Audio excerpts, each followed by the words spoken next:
Hello बच्चों, welcome to DKS study centre. बच्चों, आप लोग का क्लास 10th साइंस का चैप्टर नंबर 1 पढ़ाने जा रहा हूँ, जिसका नाम है केमिकल रिएक्शन एंड इक्वेशन, यानी कि रासायनिक अभिक्रिया एवं समीकरण। ये बच्चों स्पेशल वीडियो है यूपी और बिहार बोर्ड वाले के लिए, ठीक है। और जो दिल्ली बोर्ड में है, जो हिंदी मीडियम से पढ़ता है उसके लिए ये वीडियो मैं हिंदी मीडियम वाले के लिए बना रहे हैं, ठीक है। और नेक्स्ट वीडियो में इंग्लिश मीडियम वाले को भी बना दूंगा। तो हम देखते हैं और चैप्टर को स्टार्ट करते हैं और एक एक चीज़ हम इसमें पढ़ेंगे। अगर आप लोग को अगर कहीं भी कोई दिक्कत हो किसी भी प्रकार के, तो प्लीज़ मुझे कमेंट करके ज़रूर बताएं, ठीक है। चैप्टर का नाम है हमारा रासायनिक अभिक्रिया एवं समीकरण।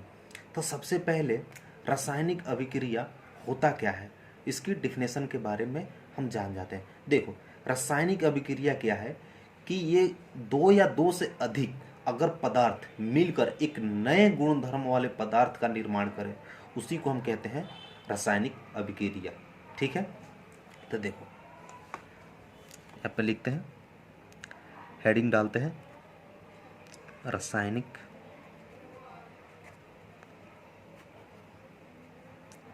अभिक्रिया,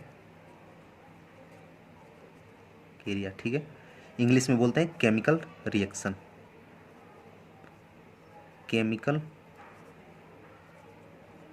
रिएक्शन, ठीक है। इंग्लिश में मैं हेडिंग डालते रहो ताकि कुछ इंग्लिश भी आता रहे, समझ में आता रहे, ठीक है। चलो, तो हम इसकी डिफिनेशन लिखते हैं। क्या होता है? दो या दो से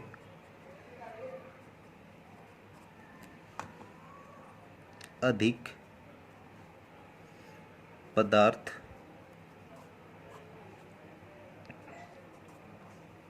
मिलकर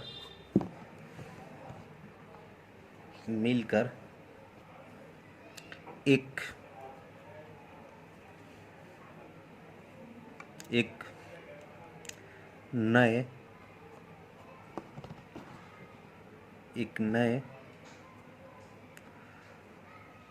मिलकर एक या एक से अधिक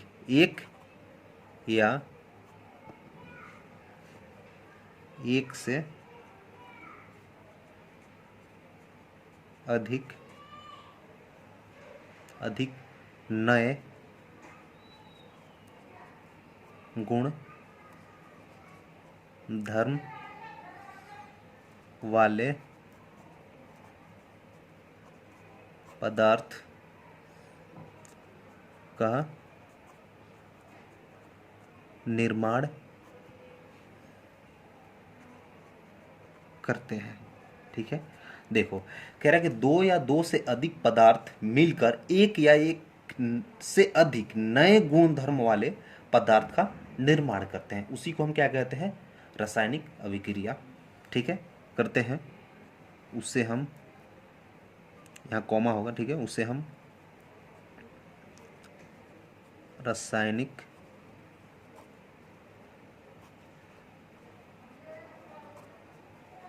अभिक्रिया कहते हैं, ठीक है। देखो, हम एग्जाम्पल लेते हैं और फिर इसे अच्छे से समझते हैं, ठीक है। हम यहाँ पर उदाहरण लेते हैं, ठीक है। देखो, हाइड्रोजन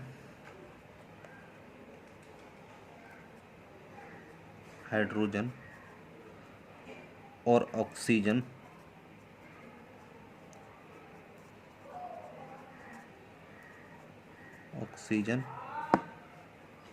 मिलकर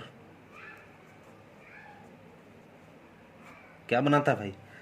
जल, यानी कि पानी का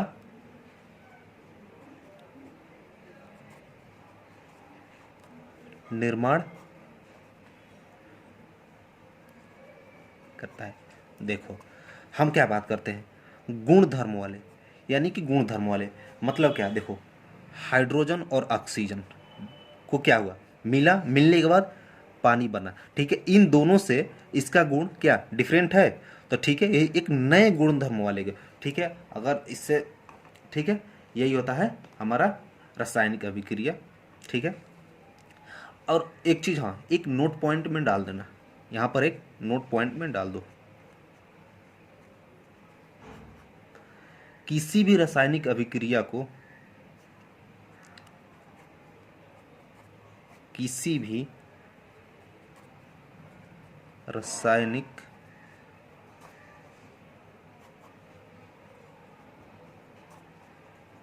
अभिक्रिया को भौतिक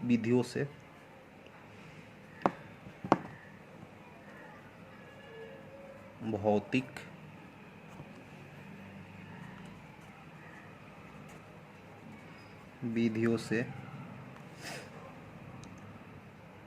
उलट नहीं किया जा सकता है। कहने का मतलब ये है कि एक बार जो हमारा किसी भी अगर रासायनिक अभिक्रिया हो गया तो उससे हम भौतिक यानी कि फिजिकल मेथड से उसे हम उलट नहीं कर सकते। अब देख लो, अगर ये हमारा हाइड्रोजन और ऑक्सीजन मिलकर अगर हमारा ये जल बन गया तो हम इसे भौतिक मेथड से यानी फिजिकल मेथड से इसको हम क्या उलट नहीं सकते हैं। इस बात को याद कर लेना, ठीक है। अब मान के चलो कि भौतिक विधि होएगा कौन से, यहाँ साइड में देख लेते हैं, ठीक है। यहाँ पर देख लेते हैं भौतिक विधि क्या क्या हो सकता है। वाष्पीकरण हो सकता है, वाष्पीकरण हो सकता है, ठीक है।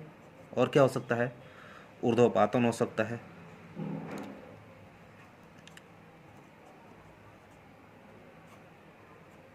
ठीक है। और क्या, अवसन हो सकता है। मतलब कि ये सब मेथड से हम क्या इसको हम दोबारा उलट नहीं सकते, ठीक है। अब देखते हैं दैनिक जीवन में होने वाले रासायनिक अभिक्रियाएं कुछ। अब इससे उदाहरण देख लेते हैं और कुछ, ठीक है, जो रासायनिक अभिक्रिया के उदाहरण हैं जो कि हम रोज देखते हैं, ठीक है। क्या क्या हो सकता है, यहां पर हम लिख लेते हैं, सॉरी यहां लिख लेते हैं दैनिक जीवन में होने वाले रासायनिक अभिक्रियाएं, होने वाले रासायनिक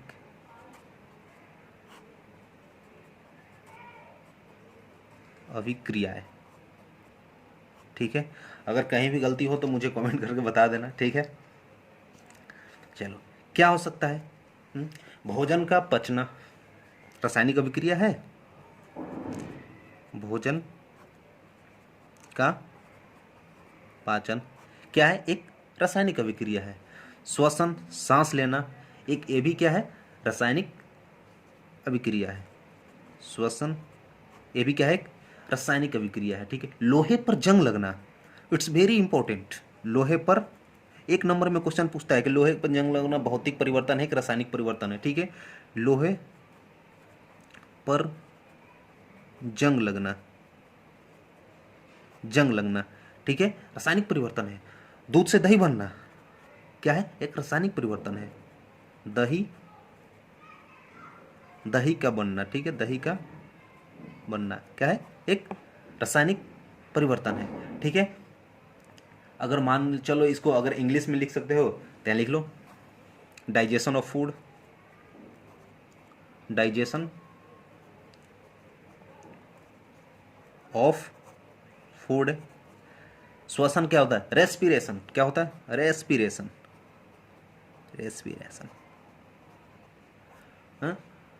लोहे पे जंग, रस्टिंग ऑफ आयरन, क्या होता है, rusting of iron. Iron means लोहा होता है, प्रेस देने वाला आयरन ना, ठीक है। और क्या हो सकता है, दही का जमना, फॉर्मेशन ऑफ कर्ड,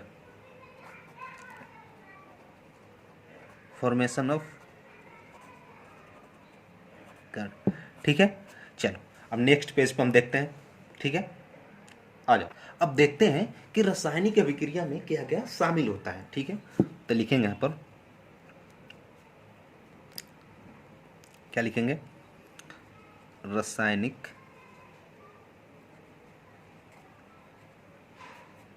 रासायनिक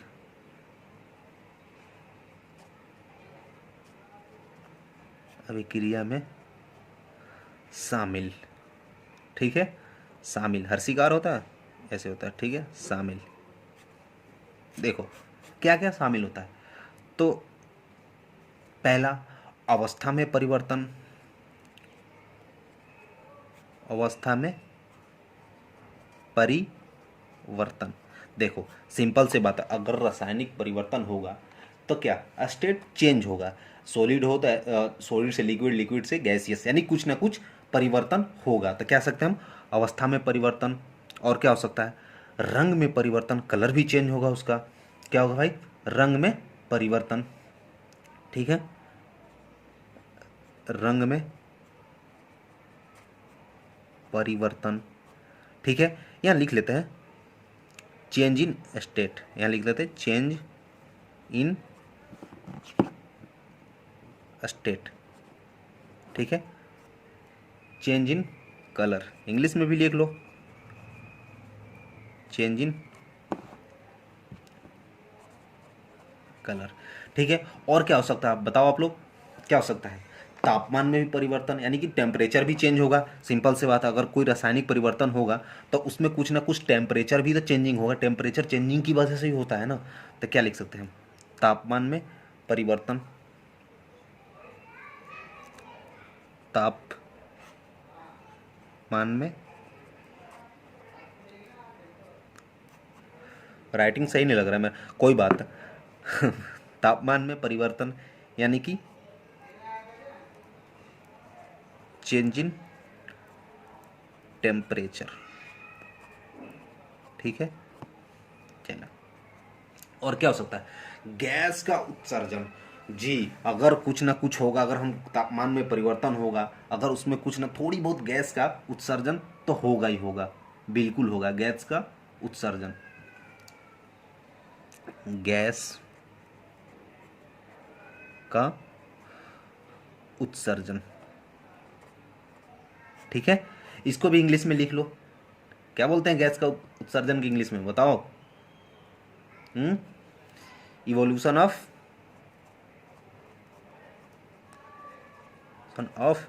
गैस। ठीक है, चलो अब आगे बढ़ते हैं। ठीक है, अब देखो, अब हम सिंपल से बात है, अगर रासायनिक परिवर्तन होगा तो कुछ ना कुछ उसमें अभिकारक भी होगा। अगर अभिकारक क्या, यानी जिस चीज़ से वो क्या कर रहा है, यानी कि रिएक्शन कर रहा है। ठीक है, जिस चीज़ से वो क्या कर रहा है, रिएक्शन कर रहा है। और रिएक्शन जिस चीज़ करने के बाद उसका हमारा एक रिजल्ट मिलेगा, जिसको हम बोलते हैं उत्पाद, यानी प्रोडक्ट। तो आ जाओ, सबसे पहले इसका हम डिफिनेशन जानते हैं, होता क्या है अभिकारक। अभिकारक, ठीक है, अभिकारक इंग्लिश में बोलते हैं रिएक्टेंट। रिएक्टेंट, ठीक है, होता क्या है रिएक्टेंट, होता क्या है, देखो कह रहा है ऐसे पदार्थ, ऐसे सॉरी ऐसे पदार्थ जो किसी रासायनिक अभिक्रिया में, किसी रासायनिक अभिक्रिया में भाग, ठीक है, या फिर पार्टिसिपेट करता हो, हिंदी में लिखते हो हिस्सा, ठीक है, लेते हैं। ठीक है, उसको हम क्या कहते हैं, अभिकारक। अभी हम एग्जाम्पल द्वारा समझाएंगे। ठीक है, अभी डेफिनेशन लिख लो। ठीक है, उसके बाद उत्पाद, उत्पाद जिसको बोलते हैं इंग्लिश में प्रोडक्ट। ठीक है, ये तो सब बच्चे जानते होंगे। ठीक है, क्या होता है प्रोडक्ट, देखो क्या होता है, ऐसे पदार्थ, ऐसे पदार्थ जिनका निर्माण, जिनका निर्माण, निर्माण, निर्माण रासायनिक अभिक्रिया में होता है। निर्माण रासायनिक अभिक्रिया में होता है, उसे हम क्या कहते हैं? उत्पाद कहते हैं। ठीक है, ऐसे पदार्थ जिनका निर्माण रासायनिक अभिक्रिया में होता है उसे हम क्या कहते हैं? उत्पाद कहते हैं। अब देखो, जब हम पहले एग्जाम्पल लिया था उसी एग्जाम्पल को लेके हम समझते हैं। ठीक है, ठीक है, क्या लिया था हम? कि हाइड्रोजन ऑक्सीजन, हाइड्रोजन और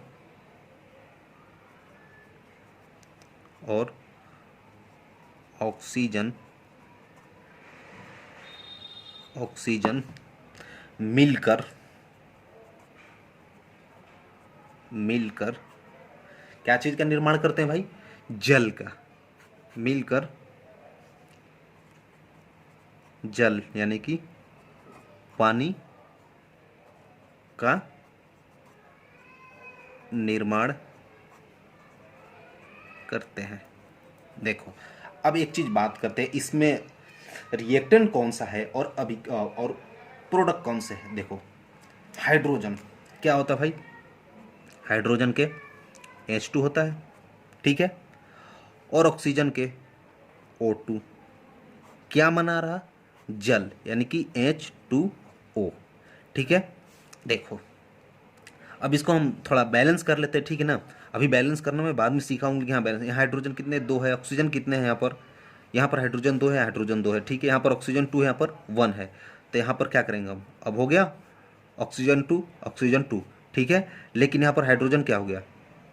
2 दूना 4 हो गया, यानी कि 2। ठीक है, अब देखो इसमें क्या होता है, जो यहाँ से यहाँ तक होता है ये होता है हमारा क्या? अभिकारक।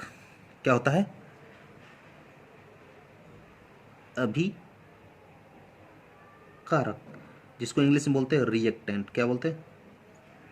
रिएक्टेंट। ठीक है, और ये हमारा क्या होता है? उत्पाद। क्या होता है? उत्पाद, जिसको इंग्लिश में बोलते हैं प्रोडक्ट। ठीक है, चलो आ जाओ हम थोड़ा नेक्स्ट देखते हैं कि रासायनिक समीकरण क्या है। ठीक है, अब हम रासायनिक समीकरण के बारे में जानते हैं। ठीक है, ठीक है, अब हम बात करते हैं रासायनिक समीकरण क्या है। ठीक है, इसके बारे में लिख लेते, फिर मैं समझाता हूँ। ठीक है, ताकि आप लोगों का साथ के साथ नोट्स भी बनता रहेगा। और देखना, ये चीज़ बहुत बेसिक चीज़ है, इसके बाद ही हम जितने इस एनसीईआरटी के क्वेश्चन एंड आंसर है तभी कर पाएंगे। इस चीज़ को याद करना it's very very important for you. ठीक है, सो देखो क्या था, रासायनिक अभिक्रिया को रासायनिक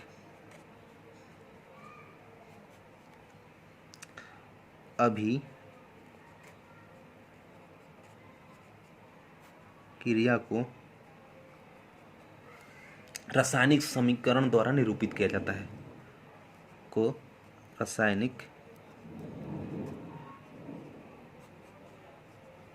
समीकरण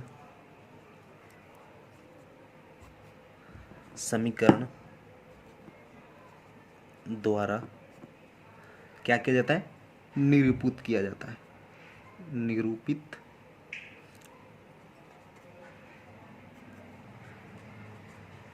किया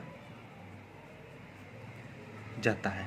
ठीक है, रासायनिक समीकरण के अभिकारक, अब देखो कैसे निरूपित किया जाता है। ठीक है, देखो क्या है रासायनिक, कोई भी, अभी हमने एग्जांपल क्या लिया था कि हाइड्रोजन ऑक्सीजन के साथ मिलकर जल बनाता है। ठीक है, अब देखो उसी टाइप पे हम एग्जांपल लेंगे, लेकिन और लिखना, रासायनिक समीकरण के अभिकारकों और उत्पादों में पदार्थ के प्रतीकों को इस्तेमाल करते हैं। इसमें क्या होता है रासायनिक समीकरण में, जो जैसे ऑक्सीजन और हाइड्रोजन हम लिख रहे थे हिंदी में, ठीक है, लेकिन उसकी प्रतीक, जिसका उसका जो सूत्र होता है उसका इस्तेमाल किया जाता है, और प्रतीकों के साथ उसको क्या भौतिक अवस्था में भी दर्शाया जाता है। चलो लिख लो, और इसमें लिख लो पॉइंट, पॉइंट डाल डाल के लिखो। ठीक है, पॉइंट एरो बना लो, तीर बना बना के लिखते रहो। रासायनिक समीकरण के रासायनिक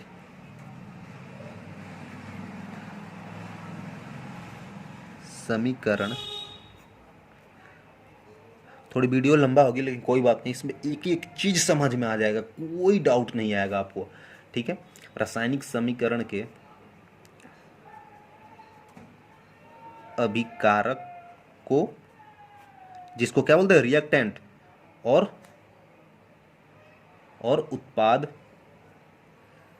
और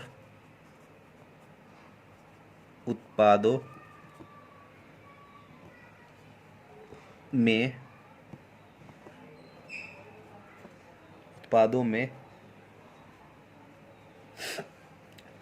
पदार्थ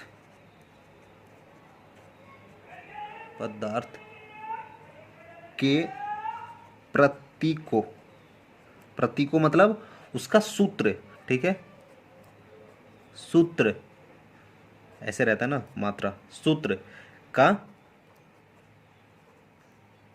इस्तेमाल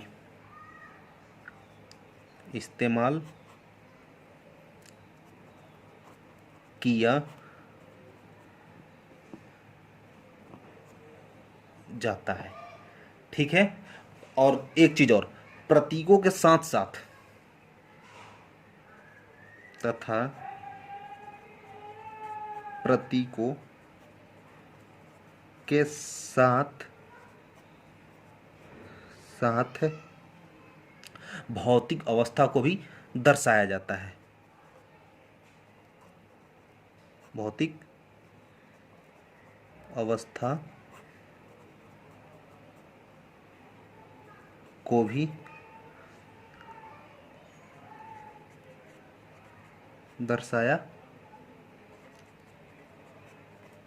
जाता है। भौतिक अवस्था मतलब क्या, जैसे कि मान के चलो हम क्या लिखते थे, सॉलिड लिखते थे ना, जिसको क्या हिंदी में क्या बोलते हैं, ठोस, ठीक है, ठोस। लेकिन इसको किससे हम भौतिक, यही भौतिक अवस्था क्या होता है, यानी कि एस से डिनोट करते हैं, ठीक है। उसके बाद क्या होता था, लिक्विड, जिसको हिंदी में क्या बोलते थे, द्रव, जिसको हम एल से डिनोट करते थे ना। उसके बाद क्या होता था, गैस, यही हमारा भौतिक अवस्था है, जिसको क्या बोलते हैं हिंदी में, गैस ही बोलते हैं, और जी से डिनोट करते थे ना। उसके बाद क्या होता है, इक्वस, क्या होता था,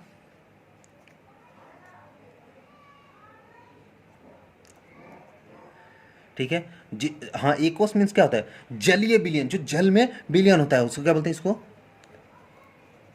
जलीय विलयन, ठीक है। इसको हम क्या चीज से डिनोट करते हैं, AQ से, ठीक है। यही हमारा क्या है, यही भौतिक अवस्था है, ठीक है। जो भी चीज हम लिखेंगे तो इस चीज को हम सामने उसके जोड़ लगाएंगे। अब हम थोड़ा ले लेते हैं, एक एग्जाम्पल ले लेते हैं, ठीक है। हम इसके रासायनिक समीकरण के एग्जाम्पल लेते हैं और फिर देखते हैं, ठीक है। आ जाओ, उदाहरण, ठीक है, ले लेते हैं मैग्नीशियम। चलो एग्जाम्पल तुम्हारे बुक से ही ले रहा हूँ, ठीक है। एक्टिविटी 1 देख लो, वही दिया है, उसी को हम ले लेते हैं, ठीक है। मैग्नीशियम रिबन का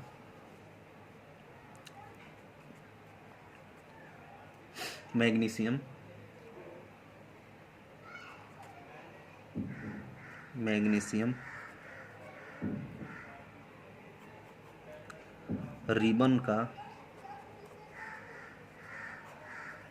रिबन का वायु, अच्छा वायु मतलब क्या, ऑक्सीजन, ठीक है। वायु मतलब ऑक्सीजन,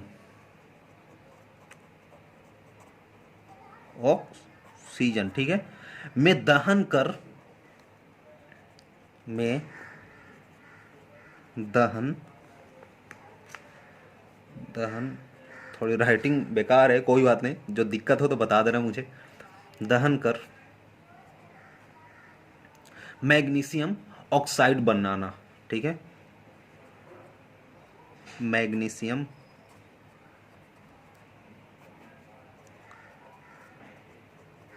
ऑक्साइड बनाना।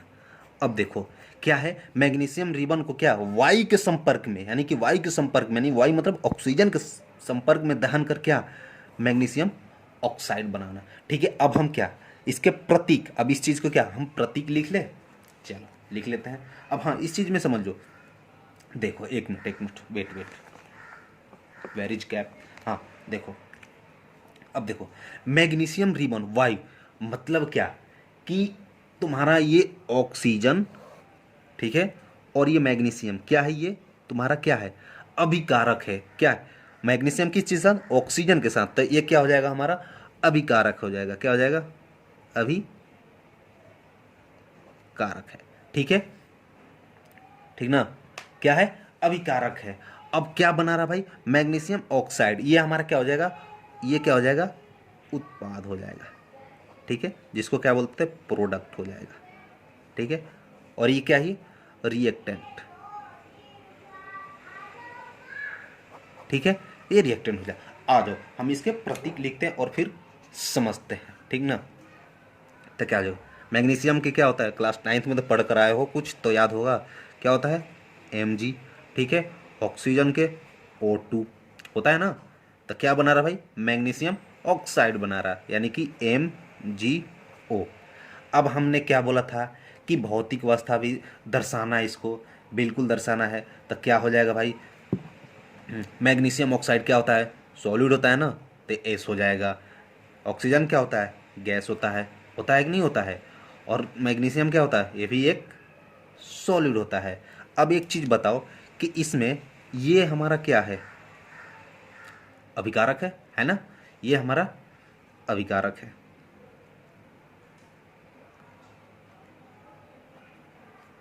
ठीक है, और ये हमारा क्या है, उत्पाद है। ठीक है, क्या है, उत्पाद है। ठीक ना, समझ में यहाँ तक कोई डाउट, चलो ठीक है। चलो अब हम थोड़ा सीखते हैं रासायनिक समीकरण को संतुलित करना। ठीक है, आ जाओ हेडिंग डालते हैं, दिख रहा है ना, हेडिंग डालते हैं,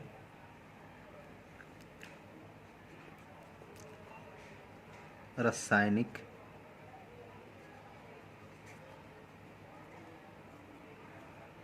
समीकरण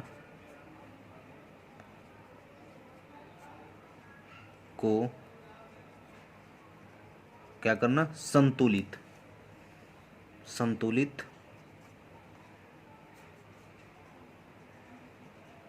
करना। आ जाओ, जो हमने, चलो कोई एग्जांपल ले लेते हैं, तुम्हारे एक्टिविटी से ही ले लेते हैं, बुक से। ठीक है, चलो Fe जल के साथ क्या क्या किया, रिएक्टेंट किया ना, क्या बनाएगा, Fe3O4 हो जाएंगे, और प्लस में क्या बनाएगा, हाइड्रोजन, यही बनाएगा ना। चलो एक चीज और, इससे करने से पहले हम क्या करते हैं कि देखो, ठीक है, ठीक है, चलो एक चीज हम यहाँ लिख लेते हैं, ठीक ना, साइड में यहाँ लिख लेते हैं तत्व, इसमें लिख लेते हैं अभिकारक, और यहाँ लिख लेते हैं उत्पाद। ठीक है, अब देखो,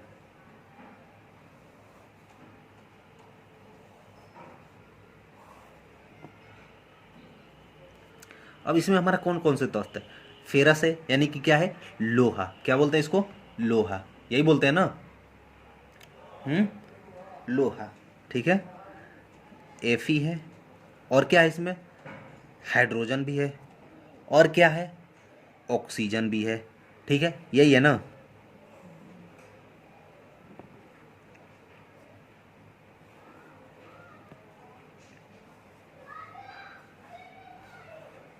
चलो आ जाओ हम देखते हैं। ठीक है, अब देखो, अभी देखो, अब इधर हम क्या, ये रिएक्टेंट है और ये क्या हमारा उत्पाद है। सबसे पहले क्या करते हैं हम, इसको देखो, पहले इसे ब्रैकेट में हम बंद कर देते हैं, क्योंकि ब्रैकेट के अंदर हमें कोई छेड़छाड़ नहीं करना है, इस बात को ध्यान में रखना। ठीक है, इस बात को ध्यान में रखना। ठीक है, आ जाओ हम देखते हैं एटम्स यानी परमाणु को क्या हम करेंगे, यहाँ पर लिख लेते हैं हम, एटम यानी परमाणु, बैलेंस करेंगे ना हम, परमाणु बैलेंस करेंगे। ठीक है, क्या करेंगे, बैलेंस करेंगे। अब देखो, ठीक है, अब यहाँ देखो, पहले रिएक्टेंट में हम देखते हैं, अभिकारक में। ठीक है, रिएक्टेंट में हम देखते हैं, ठीक है। देखो अब हम पहले रिएक्टेंट में देखते हैं। रिएक्टेंट इधर की साइड है। अब देखो Fe कितना है, कितने इसके एटम्स है, यहाँ देखो 1 है, ठीक है, ठीक है। अब हम बात करते हैं हाइड्रोजन कितने हैं, अभिकारक में कितने हैं, 2 है। ऑक्सीजन कितने हैं, यहाँ भी 1 है।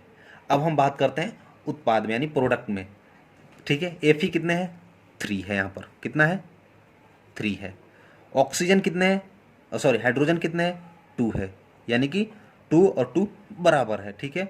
और ऑक्सीजन कितने हैं, 4 है, ठीक है, 4 है। अब देखो बैलेंस दिख रहा, Fe अभिकारक में 1 है, उत्पाद में 3 है, ये भी बैलेंस नहीं है। हाइड्रोजन सिर्फ एक बैलेंस है और ऑक्सीजन भी बैलेंस नहीं है।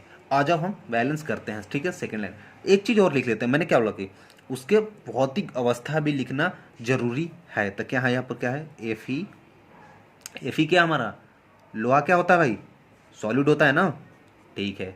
और क्या H2O, ये क्या होगा भाई, लिक्विड होगा ना, जल, ठीक है। और ये Fe3O4 ये क्या होगा, सॉलिड बनाएगा भाई, ठीक है। और क्या है उसके साथ, हाइड्रोजन है, हाइड्रोजन क्या हमारा गैस है ना। आ जाओ अब देखो Fe क्या है, इधर 1 है, इधर कितना है, 3 है। अब हम इसको बैलेंस करते हैं, तो इधर 3 लाने के लिए क्या करेंगे हम, यहाँ पर 3 कर देंगे, यानी कि 1 में क्या करेंगे, 3 से मल्टीप्लाई कर देंगे, तो क्या आ जाएगा, 3 हो जाएगा, यानी कि फेरस क्या होगा, बैलेंस हो गया। अब देखो अब इधर हाइड्रोजन इधर 2 है, इधर भी 2 है, ठीक है। अब देखो इधर क्या है, ऑक्सीजन 1 है और इधर ऑक्सीजन कितना है, 4 है, ठीक है, 4 है। तो यहाँ हम क्या करेंगे, 4 है तो क्या करेंगे, यहाँ पर 4 से मल्टीप्लाई कर देंगे, तो क्या हो जाएगा, इधर क्या हो जाएगा, इधर होगा हमारा ऑक्सीजन क्या हो गया, 4 हो गया, और इधर भी ऑक्सीजन क्या हो गया, 4 हो गया, इक्वल हो गया। लेकिन देखो हाइड्रोजन यहाँ क्या हो गया, 4 × 2 यानी कि 8 हो गया, हाइड्रोजन क्या हो गया, 8 हो गया, और यहाँ हाइड्रोजन कितने हमारा 2 है। तो अब बैलेंस करना पड़ेगा ना, यहाँ पर क्या हो जाएगा, हाइड्रोजन क्या हो गया, 8 हो गया, क्योंकि क्या 4 से मल्टीप्लाई किए तो ऑक्सीजन में होगा तो हाइड्रोजन में भी होगा ना, तो 8 हो गया, तो ये क्या हो गया हमारा 8 हो गया। लेकिन यहाँ पर हमारा क्या है, हाइड्रोजन 2 है, तो इधर कितने से मल्टीप्लाई कर देंगे, 4 से, यानी क्या कर देंगे यहाँ पर 4 से, तो 4 दूना 8, ये भी 8 हो गया। अब देखो 3 3 8 8 और 4 4, अब ये हमारा क्या हो गया, पूर्ण रूप से एकदम क्लियर हो गया, बैलेंस हो गया, ठीक है। देखो हमें बैलेंस करना बहुत ज़रूरी है, ठीक है। अभी सीख जाओगे, अभी क्वेश्चन बुक से 2 4 लगाओगे ना तो सीख जाओगे, ठीक है। अब हम पिछले वाला एग्जाम्पल फिर ले लेते हैं, ठीक है। एक और एग्जाम्पल ले लेते हैं, एक और एग्जाम्पल हम ले लेते हैं। क्या एग्जाम्पल लिए थे भाई, एग्जाम्पल और एक ले लेते हैं, ठीक है। मैग्नीशियम को ऑक्सीजन के साथ रिएक्टेंट करा रहे थे ना, क्या बना रहा था, मैग्नीशियम ऑक्साइड बना रहा था। अब देखो यहाँ पर ऑक्सीजन कितने हैं, 2 है, यहाँ पर कितने हैं, 1 है, ठीक है। यहाँ पर कितने हैं, मैग्नीशियम 1 है, यहाँ पर मैग्नीशियम 1 है, लेकिन यहाँ पर ऑक्सीजन कितने हैं, 2 है, और यहाँ पर 1 है, तो क्या करेंगे हम 2 से मल्टीप्लाई कर देंगे। लेकिन ऑक्सीजन तो 2 हो गया, लेकिन उसके साथ साथ क्या हो गया, मैग्नीशियम भी क्या हो गया, 2 हो गया, तो यहाँ पर क्या कर देंगे, मल्टीप्लाई 2 हो गया, ठीक है। तो मैग्नीशियम 2 मैग्नीशियम 2, ऑक्सीजन 2 ऑक्सीजन 2 हो गया ये चीज़, ठीक है। अब इसको क्या लिखना है, मैं अभी क्या लिखना, भौतिक अवस्था में वो लिखना है ना इसके, तो क्या लिख लेंगे यहाँ पर 2Mg, क्या होता है, सॉलिड होता है ना, और क्या O2 ये क्या है, गैस है, और ये क्या है, ये भी मैग्नीशियम ऑक्साइड क्या होता है, सॉलिड होता है, ठीक है। अभी बैलेंस करना सीख जाओगे, अभी नेक्स्ट वीडियो में बनाऊंगा ना तो उसमें सीख जाओगे। चलो आगे देखते हैं अब, ठीक है। अच्छा चलो एक चीज़ और बाद में निकल के आता है कि रासायनिक समीकरण को संतुलित करना क्यों आवश्यक है, यानी कि बैलेंसिंग केमिकल इक्वेशन को बैलेंस करना क्यों जरूरी है और क्यों आवश्यक है, ठीक है। हम ये देखते हैं, इसके बारे में चर्चा करते हैं, ठीक है। आ जाओ, ठीक है। तो हेडिंग डालते हैं हम कि रासायनिक समीकरण को, डालो आप साथ में, आप लोग भी हेडिंग डालो, रासायनिक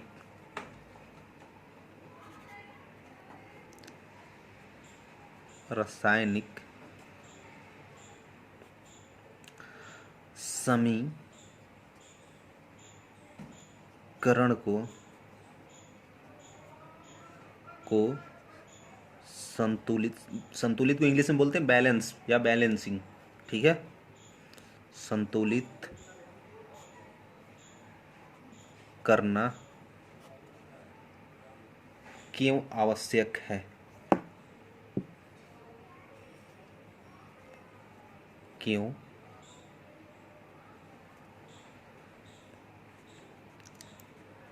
आवश्यक है, ठीक है। देखो, इस चीज से हमें एक बात चीज निकल के आया, द्रव्यमान संरक्षण का नियम। ये चीज क्लास 9th में आप सभी पढ़ चुके हैं, फिर भी इसके बारे में हम बता देते हैं, ठीक है। क्या था? द्रव्यमान संरक्षण का नियम, ठीक है।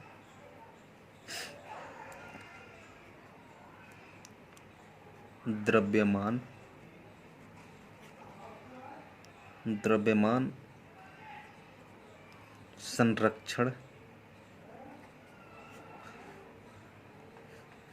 संरक्षण का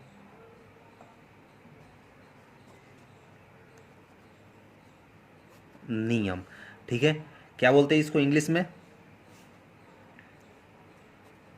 इंग्लिश में बोलते हैं लॉ ऑफ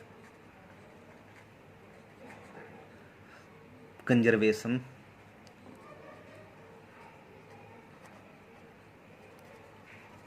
ऑफ मास, ठीक है। ये पता है, ये यूनिवर्सल लॉ है ये, ठीक है। कहते हैं कि mass can neither be create nor be destroy. Mass को ना ही तो हम क्रिएट कर सकते हैं और ना ही तो उसे हम नष्ट कर सकते हैं, ठीक ना। इसको लिख लेते हैं हिंदी में। किसी भी रासायनिक अभिक्रिया में, एरो बना के लिखो, किसी भी रासायनिक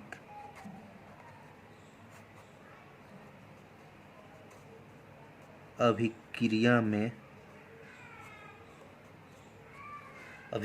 में न तो द्रव्यमान का निर्माण होता है, द्रव्यमान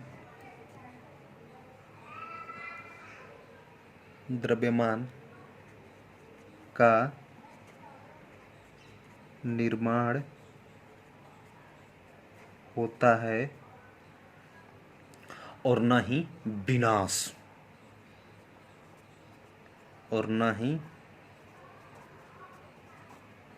विनाश, ठीक है।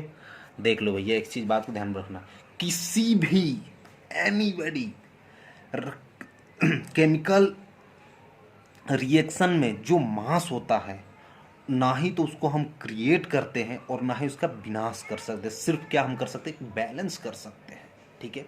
लेकिन कभी हम उसको क्रिएट नहीं कर सकते हैं, इस बात को ध्यान में रखना। लिख लो, अगर इंग्लिश में भी लिखना हो तो लिख लो, क्योंकि मास कैन बी, यहाँ लिख लो, पेन चेंज कर लेते हैं, मास कैन बी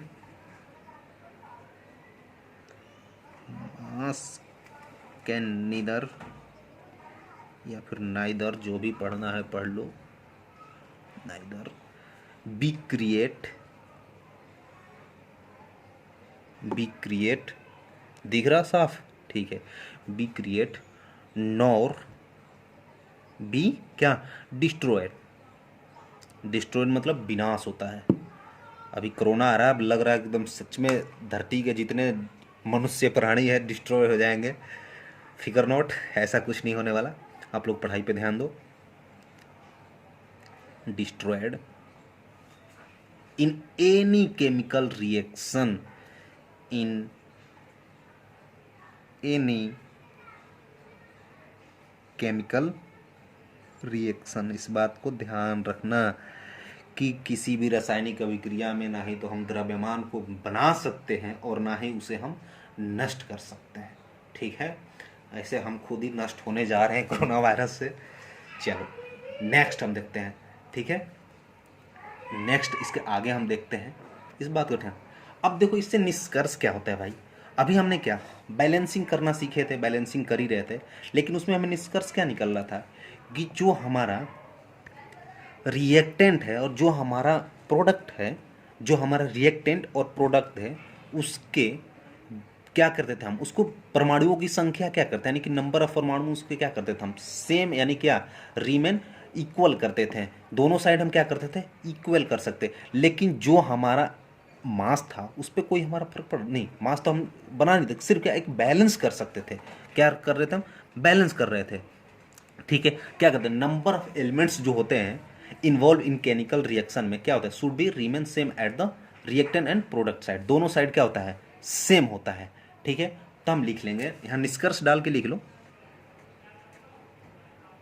निष्कर्ष कैसे लिखते हैं यार, निष्कर्ष, ठीक है, निष्कर्ष डाल के लिख लो क्या, रासायनिक अभिक्रिया के पहले यानी कि केमिकल क्या केमिकल रिएक्शन से पहले रासायनिक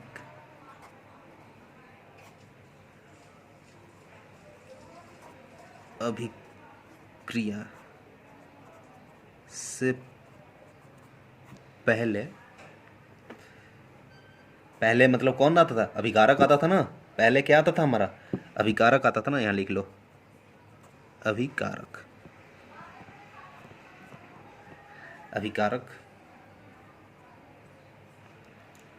एवं उसके बाद क्या आता था दूसरे साइड, अनदर साइड क्या आता था, एवं उसके बाद क्या आता था, उत्पाद आता था, याद है आप लोग को, ठीक है। प्रत्येक पदार्थ के परमाणुओं की संख्या, पदार्थ की परमाणुओं, परमाणु साइड में थोड़ा आ जा, इधर खिसक जा, एडजस्ट हो जाते हैं, परमाणुओं की संख्या बराबर होनी चाहिए, क्या होनी चाहिए, बराबर होनी चाहिए, होनी चाहिए।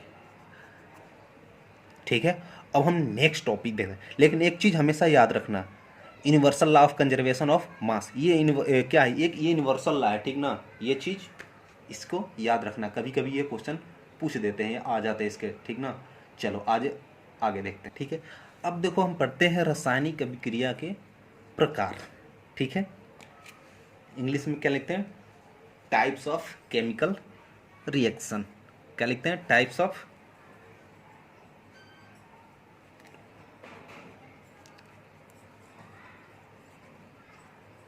केमिकल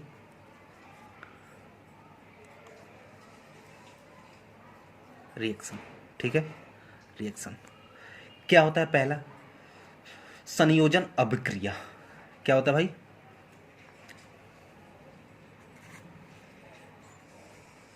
संयोजन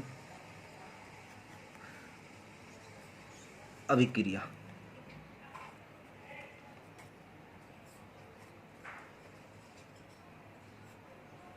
जिसको इंग्लिश में बोलते हैं कॉम्बिनेशन रिएक्शन,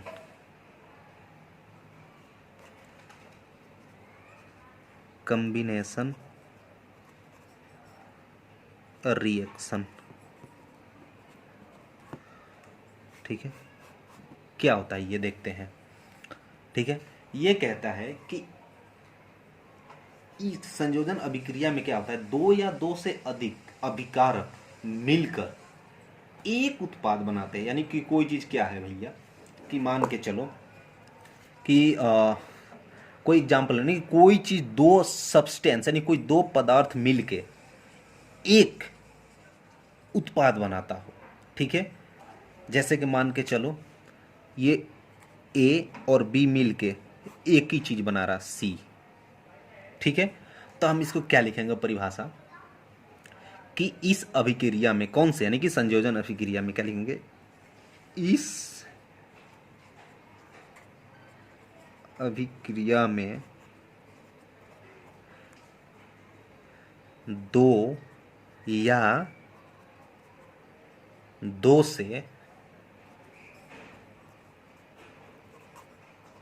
अधिक अभिकारक मिलकर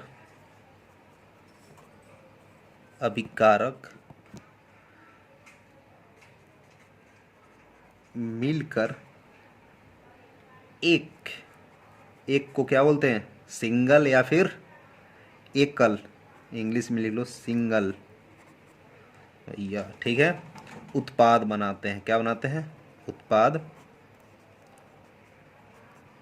बनाते हैं। अभी मैंने एग्जांपल क्या दिया कि ए और बी यानी कि ए प्लस बी मिलके क्या एक सी बना रहा है, ठीक है, एक सी बना रहा है।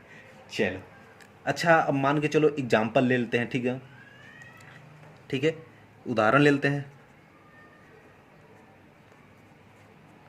बताओ तुम ही लोग, उदाहरण क्या हो सकता है? क्या हो सकता है बताओ? कोयले का दहन, ठीक है, कोयले का दहन, दहन समझते हो ना? कोयला क्या होता है, सॉलिड होता है, कार्बन्स होता है, दहन क्या, बताओ भाई। अगर कोयले को हम ऑक्सीजन के साथ रिएक्शन करेंगे तो क्या होगा भैया, कोयले का जलना और ऑक्सीजन के साथ उसको रिएक्शन करेंगे तो कार्बन डाइऑक्साइड बनेगा। तो क्या लिखे हम, कोयले का दहन, इंग्लिश में क्या बोलते हैं, burning of coal, burning of, बहुत खतरनाक है भैया, दिल्ली में बैन है कोयले पे, नान रोटी खाते थे हम, नहीं मिल रहा इस चीज़ पे, ठीक है, चालान कट जाएगी, 600 रुपये की चालान कट रही है, कोई कोयले पे खाना बना रहा था यहाँ पर, ठीक है। तो बर्निंग ऑफ कोल, अब देखो कोयला क्या होता है, कार्बन, ठीक है। अब एक चीज़ क्या भैया, कार्बन क्या होता है, कार्बन क्या होता है, कार्बन क्या होता है, सॉलिड होता है ना, सॉलिड होता है, गुड। और क्या होता है, ऑक्सीजन, ऑक्सीजन क्या होता है, गैस होता है। और क्या बनाता है भैया मिलके, सबसे डेंजर CO2। लॉकडाउन की वजह से दिल्ली की पॉल्यूशन एकदम बिल्कुल साफ हो गया है, तो बहुत डेंजर होता है। CO2 क्या होता है हमारा, गैस होता है, ठीक है। चला एक और एग्जांपल ले लेते हैं, इसे एग्जांपल नंबर 1 कह देते हैं। एक और एग्जांपल ले लेते हैं, क्या, जल का निर्माण, जल का निर्माण, जल का निर्माण, जल का निर्माण यानी कि formation of water, formation formation of water, ठीक है। अब बताओ भैया, ठीक है, किसके साथ, H2 क्या होता है भैया, गैस होता है, हाइड्रोजन, किसके साथ, ऑक्सीजन के साथ, क्या बनाता है भैया, H2O। सबको पता है ना, एक चीज़ लिख देता हूँ, तुम लोग गधे हो, समझोगे नहीं। ये क्या हमारा रिएक्टेंट, मतलब कि अभिकारक, और क्या था हमारा ये उत्पाद, ठीक है, अभिकारक,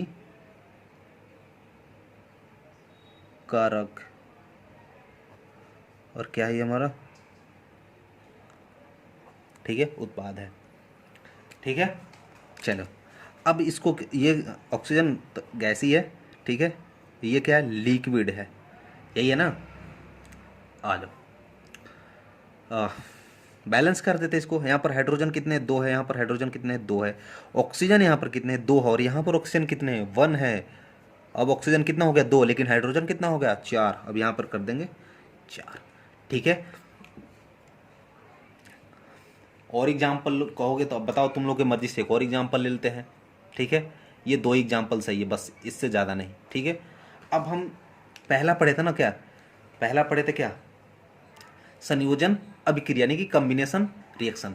अब दूसरा होता है वियोजन अभिक्रिया, ठीक है।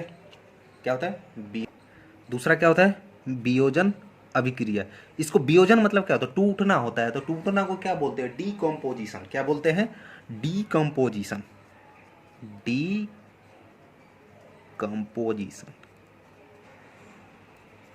अभिक्रिया के रिएक्शन। रिएक्शन। अब बताओ इसके क्या हो जाएगा, डिफिनेशन क्या हो जाएगा, बताओ। कह रहे कि इसका डिफिनेशन क्या हो जाएगा, हम संयोजन में क्या कि दो प्रोडक्ट, दो चीज़ मिलके हमें क्या एक चीज़ बनता था, ठीक है। दो चीज़ मिलके हमें एक चीज़ बनता। इसमें क्या होगा, एक अभिकारक टूटकर उसमें क्या दो अभिकारक मिलके क्या एक प्रोडक्ट बनता था, ठीक है। इसमें क्या होगा कि दो अभिकारक, सॉरी इसमें वियोजन एक अभिकारक टूटकर दो या दो से अधिक उत्पाद में बदल जाता है। जैसे कि मान के चलो वियोजन अभिक्रिया वह अभिक्रिया है, लिख लो यहाँ पर पहले, वियोजन अभिक्रिया वह अभिक्रिया है जो एक अभिकारक टूटकर, जो एक अभिकारक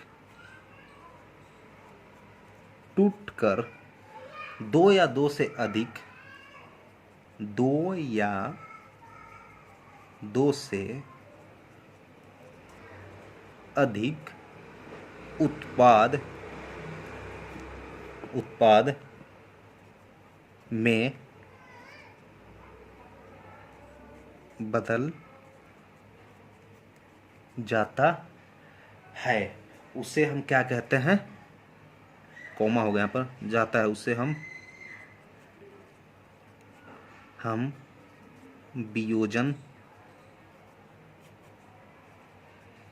अभिक्रिया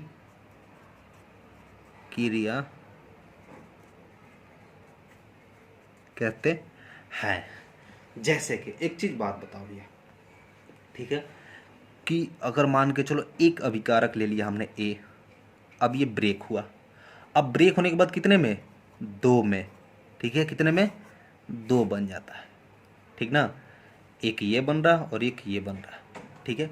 अब लेकिन एक चीज और, चीज इसे समझाने से पहले मैं एक चीज बताऊंगा कि ये कोई भी चीज अगर ब्रेकडाउन हो रहा है तो उसमें कुछ ना कुछ प्रॉपर्टीज यानी कुछ ना कुछ एक्सटर्नल चीज वर्क कर रहा है, तभी कुछ ना कुछ उसमें उसको डिकम्पोजिशन हो रहा है।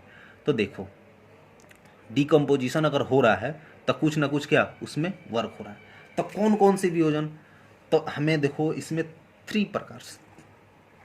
पहला उष्मीय वियोजन यानी कि हीटिंग द्वारा किसी चीज को हम एक से दूसरा चीज, एक चीज से अगर दो चीज बना रहे हैं तो कुछ ना कुछ एक्सटर्नल वर्क करेंगे।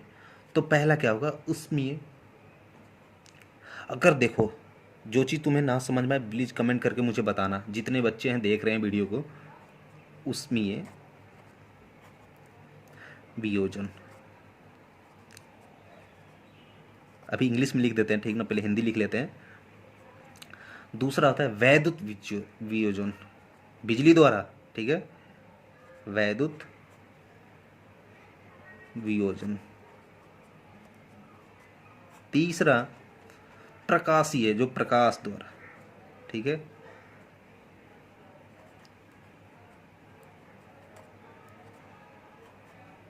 प्रकाशीय वियोजन, ठीक है। अब देखो उसमें थर्मल, थर्मल मीन्स हीट होता है ना, थर्मल डिकम्पोजिशन रिएक्शन, ठीक है, इसको बोलते हैं थर्मल डिकम्पोजिशन, ठीक है, कंपोजिशन, ठीक है। वैद्युत, क्या बोलते हैं भैया वैद्युत को, इलेक्ट्रोलाइटिक बोलते हैं ना, क्या बोलते हैं वैद्युत को, इलेक्ट्रोलाइटिक, इलेक्ट्रोलाइटिक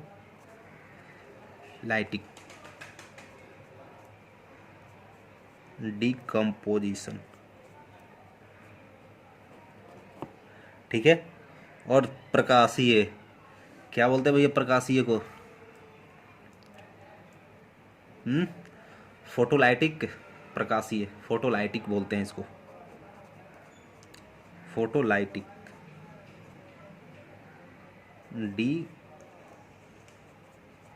डिकम्पोजिशन, ठीक है।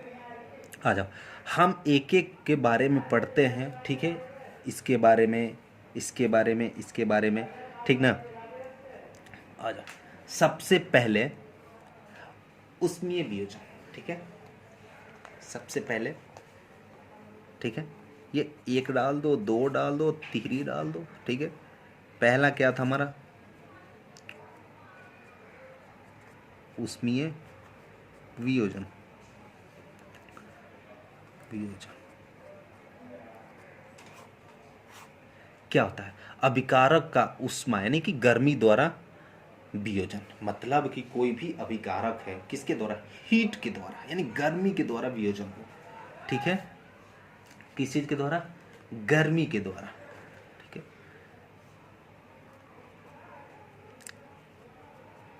अभिकारक का उष्मा यानी कि गर्मी द्वारा किया गया वियोजन,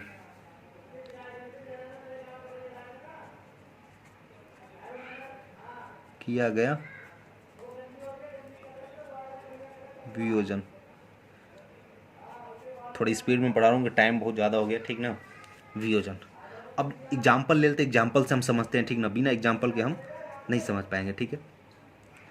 हम एग्जाम्पल लेते हैं कैल्शियम कार्बोनेट, ठीक है। क्या होता है कैल्शियम कार्बोनेट? क्लास 9 में तो कुछ तो पढ़ कर आए होगे गधो, CaCO3, ठीक है। कैल्शियम कार्बोनेट क्या होता है? सॉलिड होता है ना, गुड। किसके द्वारा? हम अभी क्या पढ़े थे? 1 से 2 में ब्रेक डाउन होना, ठीक है, ठीक है। कैल्शियम कार्बोनेट के, ठीक है, सॉलिड होता है, तो क्या बनता है? कैल्शियम ऑक्साइड बनाता है, ये भी क्या है? एक सॉलिड है, और क्या बनाता है? बहुत डेंजर गैस बनाता है, CO2, यही बनाता है ना। देखो अब ये कैसे हो रहा है? उष्मा के द्वारा, कैसे द्वारा? उष्मा के द्वारा, ठीक है, हीटिंग करने के बाद हो रहा है। तो हम ये भी बोल सकते हैं कि decomposition is carry out by the heating is called, मतलब किसके द्वारा भाई? हीटिंग के द्वारा। क्या हो रहा है भाई? डिकम्पोजिशन, ठीक है, डिकम्पोज हो रहा है, यानी कि क्या हो रहा है? डिकम्पोजिशन होता है ना, डिकम्पोजिशन हो रहा है, यानी कि हीटिंग के द्वारा कैल्शियम कार्बोनेट को हम क्या कर रहे हैं? कैल्शियम ऑक्साइड बना निकल रहा है, और क्या निकल रहा है? CO2 निकल रहा है, ठीक है। दूसरा हम क्या पढ़े थे इसमें? वैद्युत वियोजन, ठीक है, वैद्युत वियोजन, ठीक है, वैद्युत वियोजन, ठीक है। तो इसके बारे में थोड़ा जान जाते, क्या है? विद्युत धारा के प्रवाहित होने के कारण, विद्युत धारा मतलब इलेक्ट्रिसिटी करेंट, ठीक है। तो क्या लिख सकते हैं हम इसको? विद्युत धारा के, विद्युत धारा के प्रवाहित, प्रवाहित होने के कारण, होने के कारण, सॉरी, होने के कारण नहीं, होने वाला वियोजन, होने वाला वियोजन, ठीक है। अब एग्जाम्पल से समझते हैं, ठीक है। एग्जाम्पल लेते हैं, फिर इसके भी एक, क्या ले ले एग्जाम्पल? जल ही ले ले, चलो भाई जल ले लेते हैं। ले लिया जल, ले लिया। इलेक्ट्रिसिटी द्वारा क्या करेंगे भाई? यहाँ पे लिख लो वैद्युत धारा, वैद्युत धारा क्या बनाएगा? ये ब्रेक डाउन होगा हाइड्रोजन में और ऑक्सीजन में। ये क्या है? लिक्विड है, और ये गैस है, और ये क्या है? गैस है। बैलेंस कर देते हैं, ऑक्सीजन 2 है यहाँ पर, ऑक्सीजन 1 है, ये हो गया। हो गया बैलेंस। विद्युत धारा यानी कि इलेक्ट्रिसिटी करंट को फ्लो करने पर, ठीक है, विद्युत धारा द्वारा। तीसरा हम क्या पढ़े थे? तीसरा प्रकाशीय वियोजन, जो प्रकाश के द्वारा हो, ठीक है, प्रकाशीय वियोजन।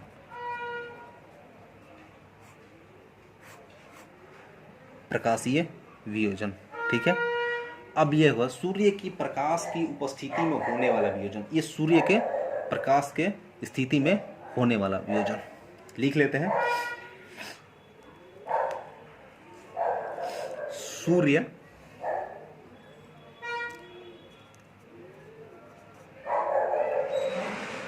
के प्रकाश के उपस्थिति में होने वाला वियोजन, ठीक है। सूर्य के प्रकाश में होने वाला, उपस्थिति में होने वाला वियोजन। आ जाओ, क्या ले लें? हम कुछ ले लेते, कोई एग्जाम्पल, कुछ भी ले लेते। लो ना भाई, सिल्वर क्लोराइड ले लेते हैं, ठीक है। सूर्य का प्रकाश, सूर्य का प्रकाश, ठीक है, सूर्य के प्रकाश क्या होगा? ब्रेक डाउन हो जाएगा। सिल्वर हमेशा सॉलिड हो, ध्यान रखना। ऐसे तो हमारे पास इतने पैसे नहीं कि सिल्वर लेके घूमें तो गोल्ड तो दूर की बात है। क्लोराइड क्या है? ये एक गैस होता है। क्लोरीन क्या होता है? गैस होता है। बैलेंस कर देते हैं। यहाँ पर क्या है? ओ सॉरी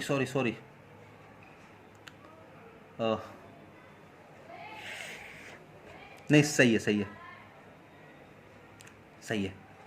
मुझे लगा थोड़ा सा इसमें डाउट्स आने लगा, ठीक है। Cl2 होता है, हाँ, डाउट तो हो ही रहा था, ठीक है। अब बैलेंस करते हैं। यहाँ पर क्लोरीन कितने हैं? 2 है। यहाँ पर कितने हैं? 1 है। 2 हो गया, लेकिन यहाँ पर क्या हो गया? ये 2 हो गया। अब जाके ये बैलेंस हो गया, ठीक है। चल, अब नेक्स्ट देखते हैं हम। अब हमने 2 विधि पढ़ लिया। पहला संयोजन विधि पढ़ लिया, और ये वियोजन के अंदर में ये चीज़ पढ़ना था। तीसरा विस्थापन अभिक्रिया, ठीक है। तीसरा हम पढ़ेंगे विस्थापन अभिक्रिया।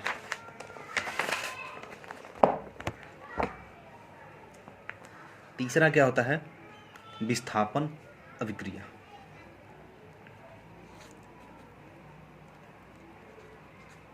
विस्थापन अभिक्रिया,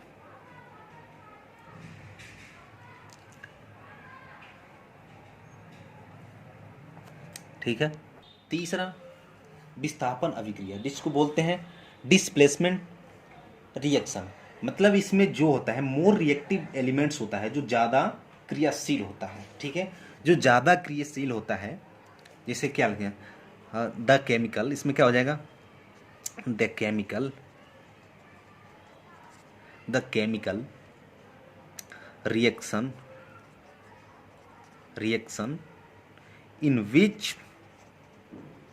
in which more reactive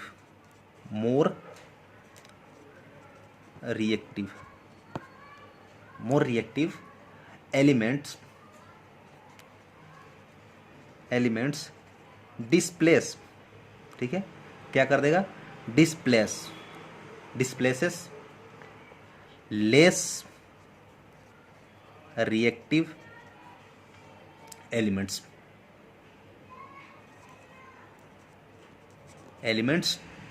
from its salt solution।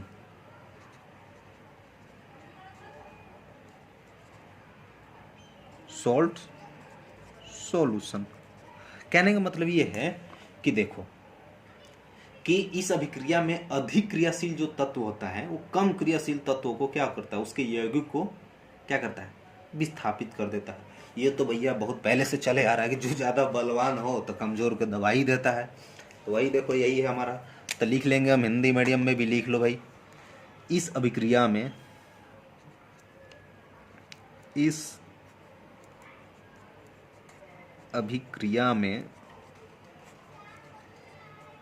क्रिया में अधिक क्रियाशील तत्व,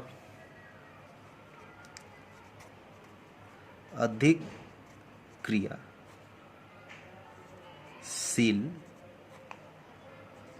तत्व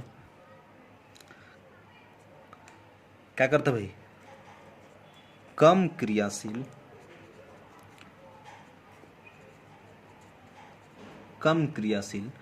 तत्व को उसके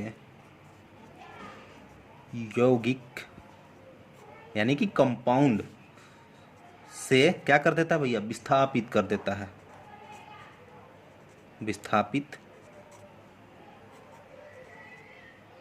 विस्थापित तय होगा, क्या नहीं होगा, तय, विस्थापित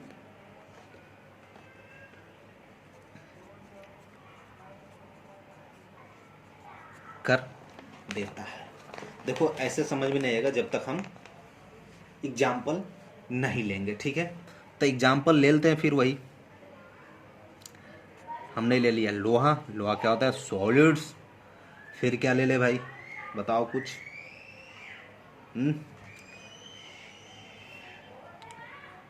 लोहा को हम कॉपर के साथ करते हैं, CuSO4, कॉपर सल्फेट।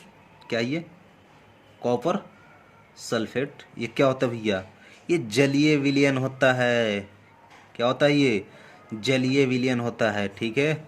कर देते हैं, क्या बनाएगा ये, फेरस, मालूम है ना, जैसे ही आएगा तो क्या होगा, मोर रिएक्टेंट होता है ये, सॉरी हाँ, मोर क्या होता है, मोर रिएक्टिव एलिमेंट्स होता है। फेरस पता है, लोहा कभी देखना, विंडो पे खिड़की लगा रहता है, थोड़ी सी धूप पानी बरसात आता है, फटाक से रिएक्टिव हो जाता है ये। तो लोहा क्या है, बहुत ज़्यादा रिएक्टिव होता है, बहुत ज़्यादा तेज़ी से रिएक्टिव होता है। लोहा को देखना एग्जाम्पल, तो घर के बाहर थोड़ी सी भी अगर ये पानी के कांटेक्ट में आएगा, वाटर के कांटेक्ट में आएगा, तो ये क्या होगा, फटाक से इतने जल्दी फास्टली रिएक्टिव हो जाता है। तो क्या बनाएगा, फेरस सल्फेट, ठीक है। अब प्लस में कॉपर को छोड़ देगा बेचारे को अकेले। देखो यही तो काम करता है, ठीक है। ये लोहा लिख लो, इसको क्या है, ये लोहा है, ये क्या है, कॉपर सल्फेट है, और क्या है ये, लोहे का सल्फेट लिख लो इसको, लोहे का सल्फेट लिख लो। और तो सबको पता ही भैया ये होता है कॉपर, ठीक है। लोहा बहुत यानी कि बहुत ज़्यादा तेज़ी से रिएक्टिव होता है ये ऐसा तत्व है, ये ऐसा एलिमेंट्स है, बहुत तेज़ी से ज़्यादा, बहुत मतलब कि वी कैन से दैट, मतलब कि iron is the more reactive elements विस केवल थे। क्या करते हैं, अब देखो यहाँ क्या रहा है, ये इतने रिएक्टिव होने के बाद क्या कर रहे हैं, यहाँ पर कॉपर कंपाउंड को क्या कर रहा है, डिस्प्लेस कर रहा है, और क्या कर रहा है, सल्फेट के साथ खुद ही ये रिएक्टिव हो जा रहा है, ठीक है। इसी के साथ हम तीसरा इसमें से ख़त्म कर लिए, ठीक है। अब हम देखते हैं 4 नंबर क्या पढ़ना था भाई, द्विविस्थापन अभिक्रिया। क्या पढ़ना था, द्विविस्थापन अभिक्रिया,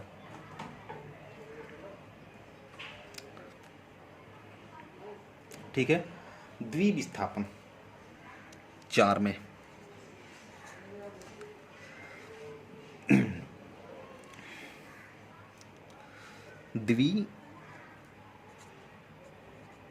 द्विविस्थापन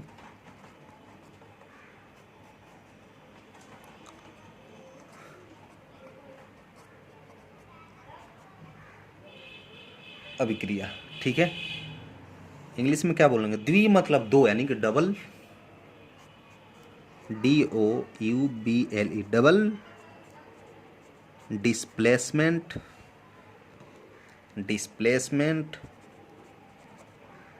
और इसको तो बार बार पढ़ते आ ही रहे हैं, रिएक्शन,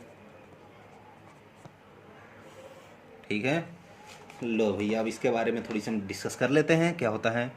तो द्विविस्थापन, इस अभिक्रिया में क्या होता है, उत्पादों का निर्माण दो यौगिकों के बीच में, यानी आयनों के, यानी कि उसके चार, यानी पॉजिटिव निगेटिव चार्ज, आयन के चार्ज होते हैं, या तो पॉजिटिव चार्ज होगा या फिर निगेटिव चार्ज होगा, ठीक है। आयनों के चार्ज को क्या, यानी कि चार्ज के आदान प्रदान करता है। ये द्विविस्थापन में क्या करता है, इस अभिक्रिया में लिख लेंगे हम, इस अभिक्रिया में उत्पादों का निर्माण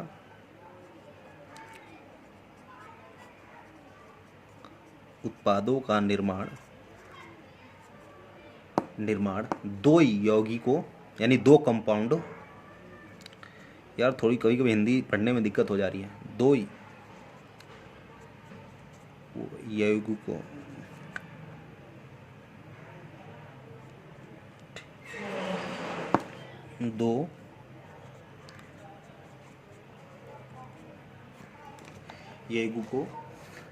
के बीच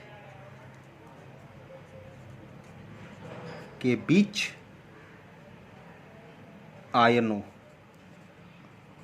मतलब उसके चार्ज की बात कर रहे हैं, ठीक ना, आयनों के आदान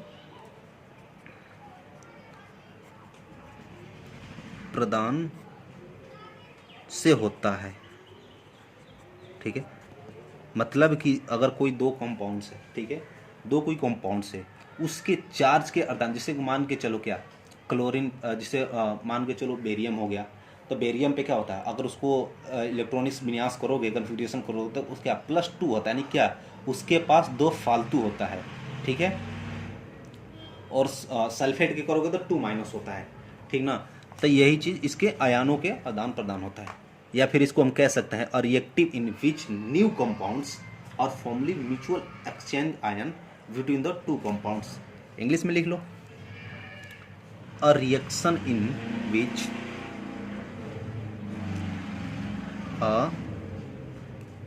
इससे लिख लेते हैं, a reaction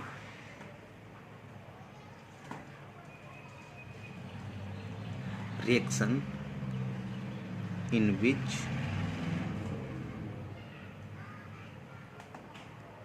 new compounds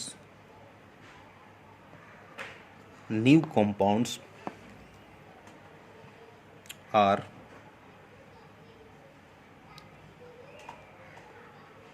formed by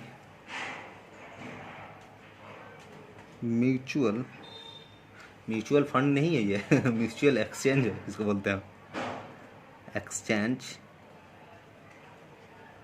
of क्या चीज़, आयंस। क्या चीज़ का होता है भैया, आयंस का म्यूचुअल एक्सचेंज होता है, ठीक है। आयंस बिटवीन टू कंपाउंड्स, कितने कंपाउंड्स के बीच, दो कंपाउंड्स के बीच, बिटवीन टू कंपाउंड्स, ठीक है। आ जाओ एग्जाम्पल लेते हैं, फिर अच्छे से और समझ में आएगा, ठीक है। जब देखो केमिस्ट्री और बायो एक ऐसा चीज़ है, बिना एग्जाम्पल के समझना बहुत टफ हो जाता है, ठीक है, बहुत ज़्यादा टफ हो जाता है, ठीक है। आ जाओ हम देखते हैं, ठीक है। बताओ तुम ही लोगों को मर्जी से कोई ले ले अगर, ठीक है। चलो एग्जाम्पल लेते हैं, सोडियम सल्फेट लेते हैं, सोडियम सल्फेट लेते हैं। ध्यान रखना सोडियम सल्फेट का एक जलीय विलयन है, इस बात को ध्यान में रखना, AQ हो जाएगा। और क्या ले ले, बेरियम क्लोराइड लेते हैं, बुक के ही चीज़ ले रहे हैं तुम्हारे, बेरियम क्लोराइड, ठीक है। ये भी एक क्या है, जलीयन विलयन है। बेरियम सल्फेट सॉलिड है, क्या बनेगा भाई, अब देखो ये हुआ, ठीक है। अब ये जो सल्फेट है क्या करेगा, अब देखो एक चीज़ यहाँ पर साइड में हम देख लेते हैं करके, यहाँ करके देख लें। देखो बेरियम पे क्या होता है, ठीक है, ये होता है, और सल्फेट पे क्या होता है, SO4 पे क्या होता है, 2-, यही होता है ना। तो देखो इसे क्या चाहिए, इसे 2 देने की जरूरत है, ये 2 लेगा, ठीक ना, इसे 2 चाहिए, सॉरी देखो ये होता है ना। चलो अब देखो हमने क्या करेंगे, क्या कहता है, निर्माण करके यौगिकों के आयनों के आदान प्रदान करता है। तो देखो हम आयन के आदान प्रदान यहाँ करके दिखाते हैं, ठीक है। अब देखो BaSO4, ठीक है, अब क्या किया, हमारा बेरियम को क्या चाहिए था 2, इसने ले लिया यहाँ पर।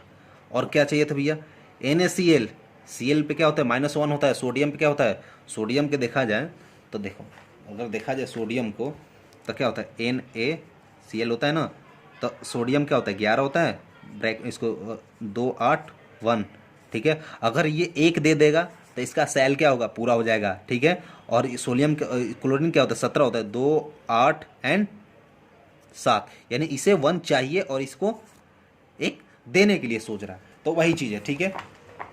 तो हमारा क्या हो जाएगा यहाँ पर NaCl, NaCl, ठीक है।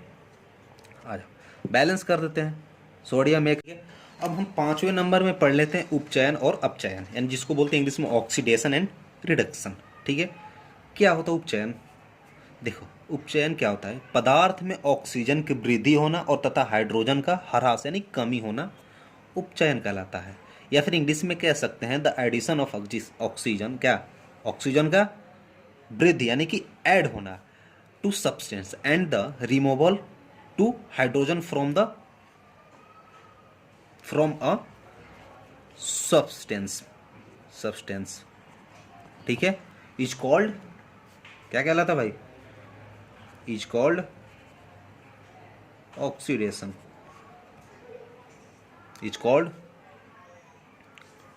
ऑक्सीडेशन, ठीक है। चलो एग्जाम्पल ले लेते हैं, ठीक है, एग्जाम्पल ले लेते हैं फिर समझते हैं, ठीक है। देखो देखो अगर मान के चलो कि हमने ले लिया कार्बन, क्या एडिशन कर दिया, ऑक्सीजन क्या बनाया और डेंजर CO2, ये हो रहा उपचयन, यानी कि क्या ऑक्सीजन के एडिशन हो रहा है, ठीक है। तो ये क्या बन रहा है हमारा उपचयन, उपचयन बन रहा है, ठीक है। अब हम बात करते हैं अपचयन का, ठीक है।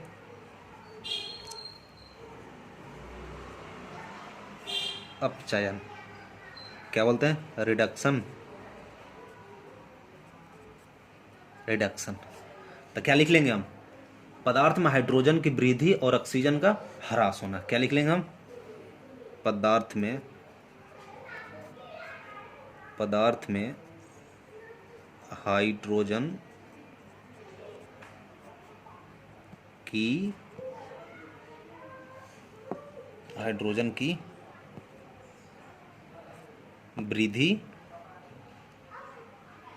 वृद्धि और वृद्धि होना तथा ऑक्सीजन का ह्रास यानी कि कमी, ठीक है, होना। लिख लो इसको भी इंग्लिश में लिख लो, लिखना चाहोगे तो क्या लिख लोगे, the addition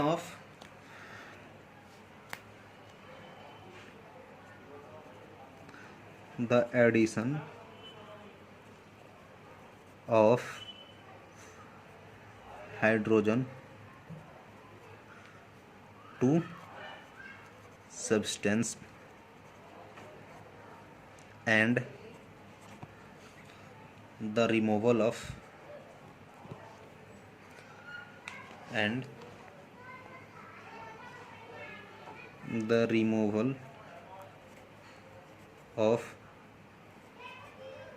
oxygen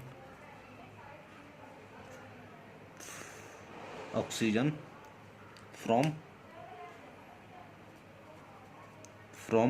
a substance is called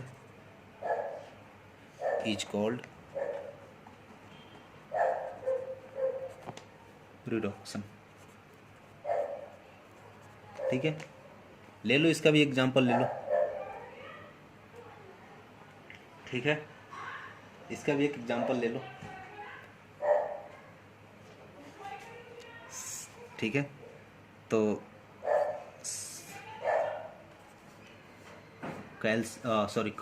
क्या हो गया, ये कॉपर ऑक्साइड हो गया ना। क्या हो गया भाई, कॉपर ऑक्साइड को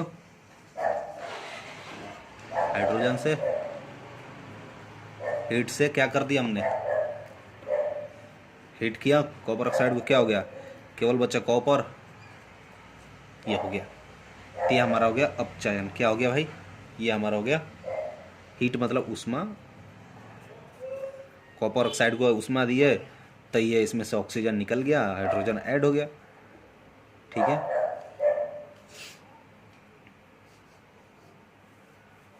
तो ये हमारा हो गया अपचयन। ठीक है, एक चीज मैं समझाना चाह रहा हूँ। ठीक है, देखो एक एग्जांपल मैं लेना चाह रहा हूँ। देखो क्या है कि अगर मान के चलो हम कॉपर ऑक्साइड को हाइड्रोजन से क्या कर रहे हैं, रिएक्टेंट कर रहे हैं। जब हम इसको हीट करेंगे तो क्या बनाएगा हमारा, हीट जब करेंगे कॉपर ऑक्साइड को तो ऑक्सीजन तो बाहर निकल जाए, ऑक्सीजन कुछ ना कुछ हीट करेंगे तो निकलेगा।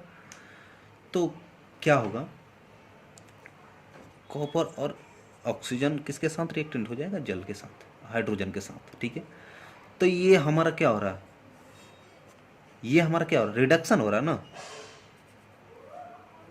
रिडक्शन हो रहा है ना यहाँ पर। और ये हमारा क्या हो रहा है, ऑक्सीडेशन हो रहा है। ठीक है, अगर देखो कोई भी बच्चों डाउट हो तो प्लीज़ मुझे कमेंट करके जरूर बताएं। ठीक है, चलो आगे नेक्स्ट देखते हैं।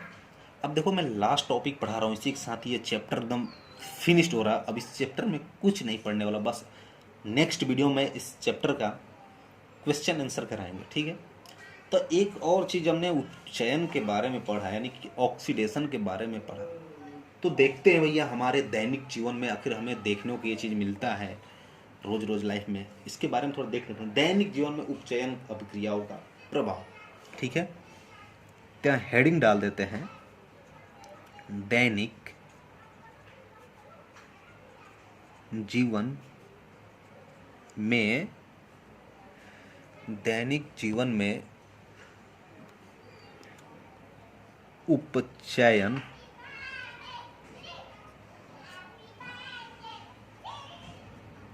अभिक्रियाओं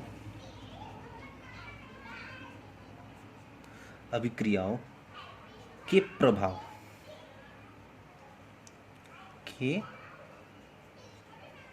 प्रभाव इंग्लिश में लिख लो, इफेक्ट्स ऑफ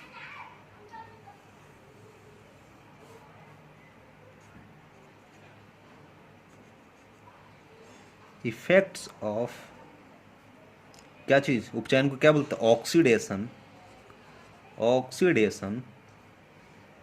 इन कौन सा लाइफ में भी है, डेली लाइफ।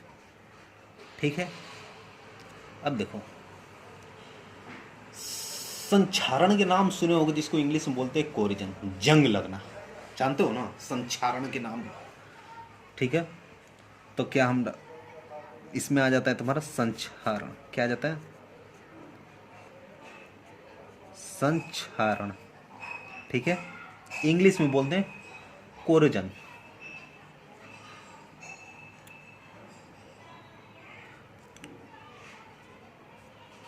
ठीक है, क्या होता है भैया, देखते हैं क्या होता है कि जब कोई धातु, आर्द्रता, वायु, पानी, यानी आर्द्रता मतलब जानते हो क्या होता है, मॉइस्चर जो बोलते हैं ना, मॉइस्चर, जब फेस पे क्रीम लगाते हैं तो देखो पानी तो बिल्कुल आ नहीं जाता, तो क्या एक मॉइस्चर होता है, मॉइस्चर, ठीक ना, उसको बोलते हैं आर्द्रता। क्या बोलते हैं, आर्द्रता। तो लिखेंगे कि जब कोई धातु आर्द्रता कोमा वायु कोमा क्या चीज, पानी कौमा अम्ल आदि के संपर्क में आता है, आदि के संपर्क में आता है, तब धातु क्या हो जाता है, तब धातु संक्षारित हो जाता है।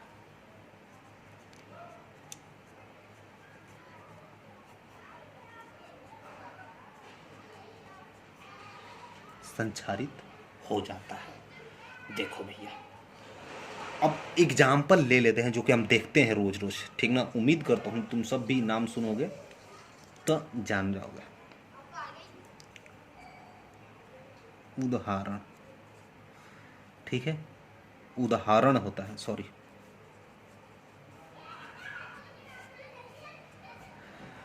लोहे पर जंग लगना, खिड़की देखो घर के, खिड़की, विंडो, ठीक है। लोहे पर जंग लगना, ठीक है। और क्या हो सकता है, चांदी पर काली परत। अब महिलाओं के पास जो चांदी के ज्वेलर्स हो कुछ भी, तो उस पर काली परत आ जाती है। वो भी क्या होता है, किसी ना किसी यानी कि मॉइस्चर, एयर एंड एसिड या वाटर के कांटेक्ट में आने के बाद क्या होता है, ये सब चेंज हो जाता है, ठीक है। तो क्या लिख लेंगे हम, चांदी यानी कि सिल्वर पर काली परत, काली परत। और क्या हो सकता है, तांबे पर हरी परत। देखो कभी कभी पानी के कांटेक्ट में तांबा आता है घर में, अगर बर्तन तांबे को हो तो देखना उस पर ग्रीन ग्रीन सा आने लगता है, हरी परत आने लगता है।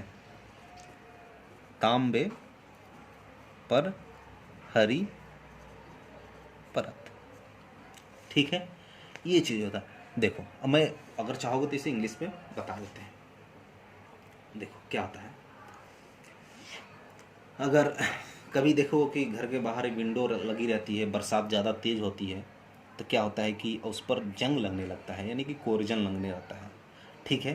तो अगर चाहोगे तो इंग्लिश में अगर लिखना चाहोगे तो लिख लोगे, when a metal is expose to the substance such as the moisture, air, water etc, for sometimes a layer of oxide is the form which the weaken the metal and the hence the metal said to be corroded. Example में से corrosion लगना, rusting black, coating of silver, इस पर ये आने लगता है, coating से आने लगता है, ठीक है। और ये कुछ नहीं। अब हम एक चीज और उसमें पढ़ लेते हैं, ठीक ना, विकृगंधिता, ठीक है। एक चीज और लास्ट है, इस चैप्टर का सबसे लास्ट टॉपिक बचा है हमारा, विकृगंधिता,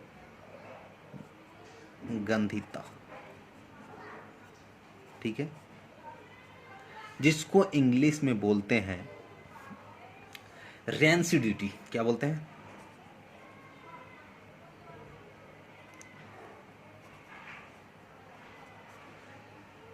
क्या होता है, एक बार इसके बारे में हम जान जाते हैं, फिर इसके एग्जाम्पल हम बताते हैं, ठीक है।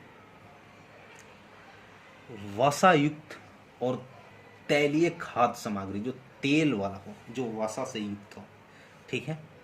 वसा युक्त मतलब जो ऑक्सीडेंट ऑफ फैट, क्या है, ऑक्सीडेंट ऑफ फैट मीन्स क्या होता है, वसा युक्त होता है, ठीक है। क्या लिख सकते हम, वसा युक्त और तैलीय मतलब कि तेल, ठीक है, खाद्य सामग्री, खाने पीने वाली की बात कह रहे हैं, ठीक ना। वायु के संपर्क में आने पर, वायु के संपर्क में आने पर उपचयित हो जाती है, उपचयित हो जाती है, हो जाती है उनके स्वाद और गंध में, जिससे जिससे उनके स्वाद गंध में परिवर्तन हो जाता है।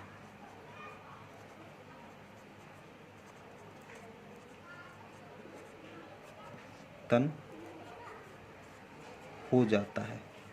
चलो देखो, इससे एग्जांपल ले लो कि कोई भी चीज़ खाने वाले पदार्थ हो, ठीक है, या फिर वसा युक्त कुछ भी चीज़, अगर उसको हम देखा जाए, अगर कोई भी चीज़ पैकेट है, ये मान के चलो चिप्स की पैकेट है, ठीक है, अगर ज़्यादा देर इसे हम ओपन रखेंगे तो क्या होगा, ये एयर के कांटेक्ट में आएगा, और क्या कुछ देर बाद क्या होगा, ये इसकी जो टेस्ट होगा डेफिनेटली चेंज हो जाएगा, ये ठीक है, चेंज हो जाएगा, ठीक ना।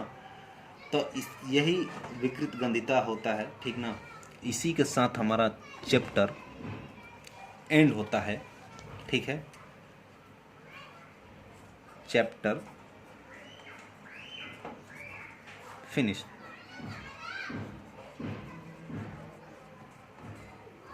ठीक है, अब हम, अगर आप लोग को इस चैप्टर में कहीं भी डाउट आया हो तो प्लीज़ मुझे कमेंट करके ज़रूर बताएं, ठीक है। My WhatsApp number